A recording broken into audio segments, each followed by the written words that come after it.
Welcome back. The rhetoric between the Liberals and Conservatives was at full tilt this week after the Grits went hard at the Tories for their unanimous vote against a free trade deal with Ukraine and for claiming it would impose a carbon tax on Ukraine, as well for their handling of a farm fuels bill in the Senate. Government House Leader Karina Gould is accusing the Conservatives of, quote, red herrings, right-wing American-style politics, disregarding democracy, and stoking fear and anxiety in Canadians. Have a listen.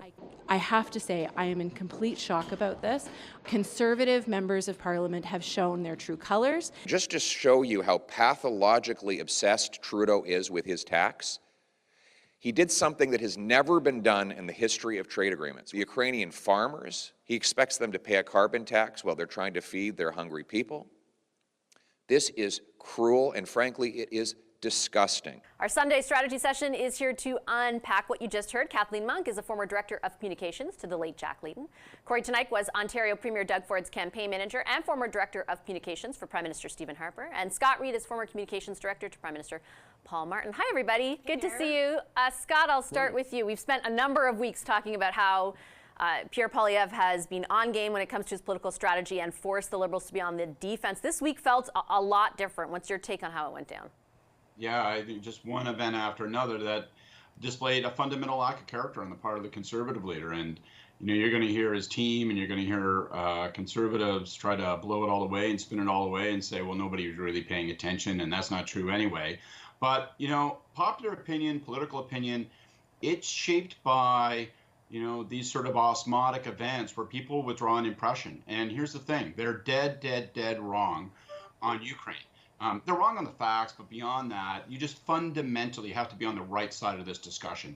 And they were on the wrong side. And then, of course, he just doubled down. And throughout the entire week, you know, you see, Pierre Poilievre unleashing anger on others. And people see that and they understand that. And then they take the measure of him as a leader. Let's pick up on the Ukraine aspect of that, Kory, because the vote that took place in the House of Commons, the Conservatives said they voted against the deal because of language in there about carbon pricing. The embassy says it doesn't impose a carbon tax on us, but what do you think is informing, I guess, the Conservative position, and do you think the position backfired on them? I don't think it backfired, and I think all the pearl clutching by Liberal commentary around this, not to be disrespectful to you, Scott, you know, but because I agree with you that I love it. Pretend it's not a problem. It'll kill you, man. But look, I think it's overblown, and I think there's two ways of looking at the same picture and coming to two very different conclusions. You know, the Liberals want to make everything about the environment. They would happily talk about carbon pricing on absolutely everything and include it as like a rider clause in every agreement, international or otherwise, if they were able to. And I think having the Conservatives push back against that and say, no, that's not appropriate. This is a free trade agreement. This is not a climate change agreement, and that's inappropriate for that to be there, I think is a perfectly valid point. I think this is much ado about nothing, though, overall, because I don't think anyone is going to change their vote over this. If you're pro carbon taxes, you're voting for the Liberals, and if you're against them, you're going to vote for the Conservatives. And so I just think it's a well-drawn battle line, and I don't think it's really going to change anybody's vote one way or the other. I guess, Kathleen, like, I get the Conservatives' opposition to the carbon tax. I think we've talked in this panel about how it's been politically resonant and it's worked, certainly, and you've seen a lot of public opinion actually switch over the price on carbon. But in this instance, you know, even I spoke with the ambassador this week who was talking about the fact that lots of the environmental language is in there because of their desire to use it with the EU.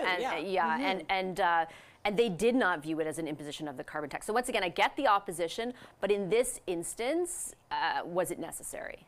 No, I mean, I think with all respect to Kory, I think he's got it all wrong. I mean, the Liberals right now are searching to how they can pull back some of those soft Conservative voters, some of the people who are thinking about voting Conservative in the next election. We're seeing that in the polls, the double-digit leads, and they're trying to figure out how can they push those people back into the Liberal column. They're thinking, what will make them hesitate for voting for Pierre Poilievre? What would make them repulse from voting from Pierre Poilievre and disqualify him as possibly getting their vote? And they may have found an issue in this.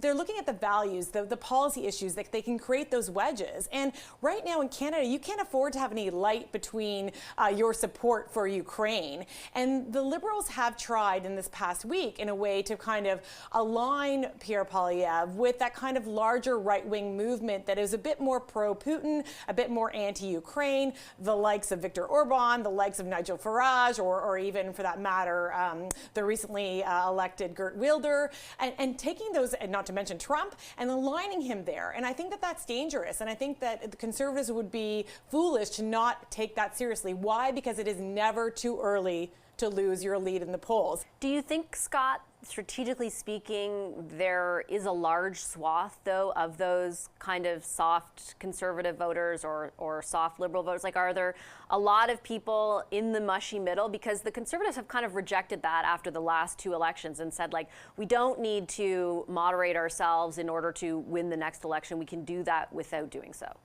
Right, let's test that. I mean, the problem with good generals is that they only learn the lesson of the last war. The lesson that Pierre Poilievre learned was never turn, never blink. And, you know, that can also become a problem. And it becomes a problem on the character basis. You know, middle-class Canadians are going to cast their votes, you know, in 905 region or the southern BC. They're looking at this guy and saying, are we comfortable with our parking lot choice for now of him as the next prime minister? And when he acts like he doesn't want to run Canada, he wants to run a subreddit page, they start to have real questions. And I come back to it. You know, the Conservatives can say this is no big deal. Doesn't have to be a big deal. But if the character conduct that we saw this week continues on, if you're on the wrong side of the Ukraine fight, if you're on the wrong side of, you know, declaring that, you know, a terrorist act occurred and not having just a fundamental character saying, you know what, I got it wrong, shouldn't have said it, I'll be a little more careful next time. Do you think there is more material for the Liberals to go after on that right now, Kory? Well, I think that the Conservatives have spent a lot of time and money in trying to craft a softer image for Poilievre. And I think insofar as their advertising campaign has had a lasting effect, I think it's around that issue. I think they've really helped to soften, those ads have helped to soften his issue, or his image rather. And I think it's something you want to be careful with. You know, I hear some of what Scott's saying around, you know, wanting to have a softer image out there. I think that is helpful. I think that's why the ads are crafted that way. And I think you want to be a bit careful about, you know, how many of the spears are being thrown by the leader versus his lieutenants. But that all being said, I think it's really overblown to make Trump comparisons, to make Viktor Orban comparisons. Look, I think if the Liberals and the NDP would do well to campaign against the person who's actually on the ballot against them, not, you know, sort of red herrings, because I think that's not really what this is about. At the end of the day, it's going to be about choosing between leaders who are on the actual ballot, not, you know, some sort of proxy fight over Trump. But if they can actually make those alignments, if they can actually say he's adopting the policies of these other right-wing people that we know, whether it's Trump or others, that we know that Canadians have a distaste for, that is a way that they can actually show that differentiation and try to pull back some of those soft conservative voters who are frankly just parking their vote potentially right now there. But I mean, I think that the Conservatives would be wise to take this seriously because there are a lot of Ukrainian voters in Canada. We know we have one of the highest global populations, and those are seats in Alberta, Saskatchewan, Winnipeg, and even a couple in the downtown Toronto area that they'd be careful, that are often Conservative NDP switchers, but also there's a Liberal NDP switch seat in Ontario that they should watch out for in Etobicoke. All right, I know, I'm sorry, everyone wants to get in. Safe. Those seats are safe. I'm not worried. I gotta switch to a commercial break. Thank you, everyone. Really appreciate the discussion. Kory Teneycke, Scott Reid, and Kathleen Monk